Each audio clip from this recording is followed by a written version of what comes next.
Welcome to Talkpoint, your trusted source for verified, balanced, and fact-based reporting on global development shaping the world today.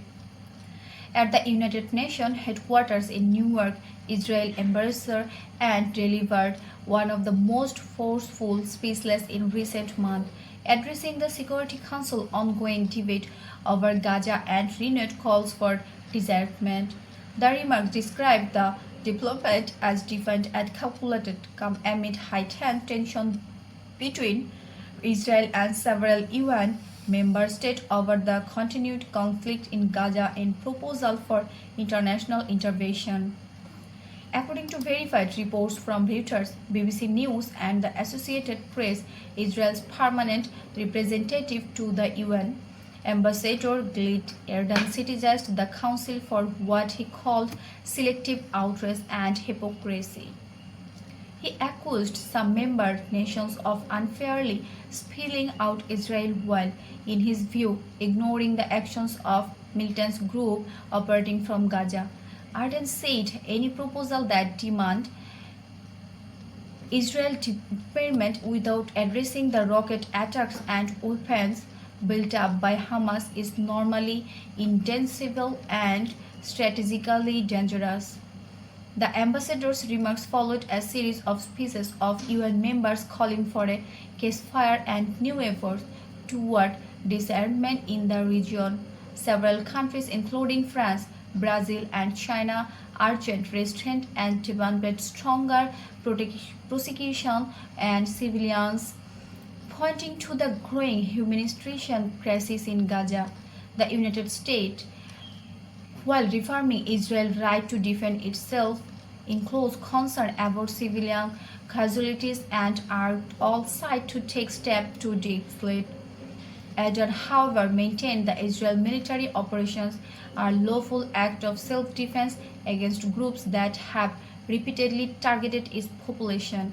He argued that Israel cannot and would not accept international pressure to weaken its defense while armed factions in Gaza continue to acquire and develop weapons. Israel will never be the only country in the world asked to disarm while its immense field tunnels, rocket and terror base, he declared.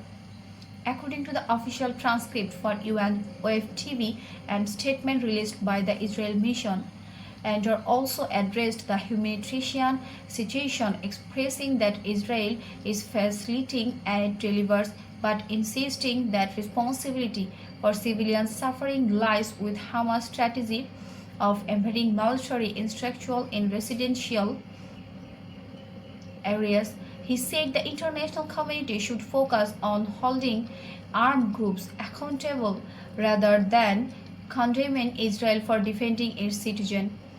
The debate at the Security Council reflected deep division among global powers. Russia and China in calls for an immediate ceasefire, accusing Israel of using display of force.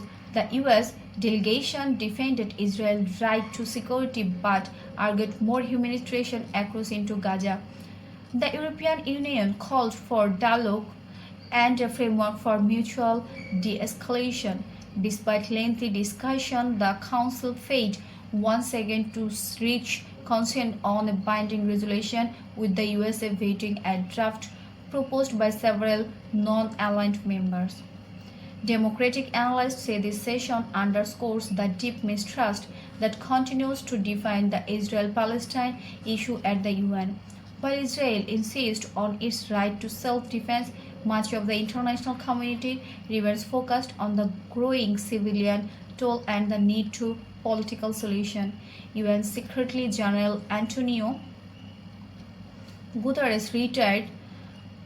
Secretary General Antonio Guterres reiterates his call for resistance, stating that lasting peace requires disarmament on all sides, not selective enforcement. Meanwhile, humanitarian organizations including the Red Cross and the United Nations Relief and Work Agency have applied for increased aid access into Gaza, warning that conditions are said it will continue coordinary aid conveys but will not allow materials that could be diverted for military purpose. Experts say the tensions surrounding the Security Council session go beyond the Gaza conflict itself. They reflect a larger debate over international law, the limit of sovereignty, and the balanced human right. As both Israel and the UN remain firm in their positions, the prospect for a new peace framework appear distant. In summary, Ambassador Gilad Erdan's fairly remarks at the United Nations highlight Israel's growing factions with international criticism and renewed pressure to disarmament. Thus, peace refers Israel's long-standing position that its security cannot be negotiated away and that a sustainable peace must address the threat posed by armed groups in Gaza. You are watching Talkpoint, your reliable source for factual news and policy complaint reporting. Stay tuned and subscribe for verified update on US politics, global diplomacy, and major international development shaping the future of security and peace.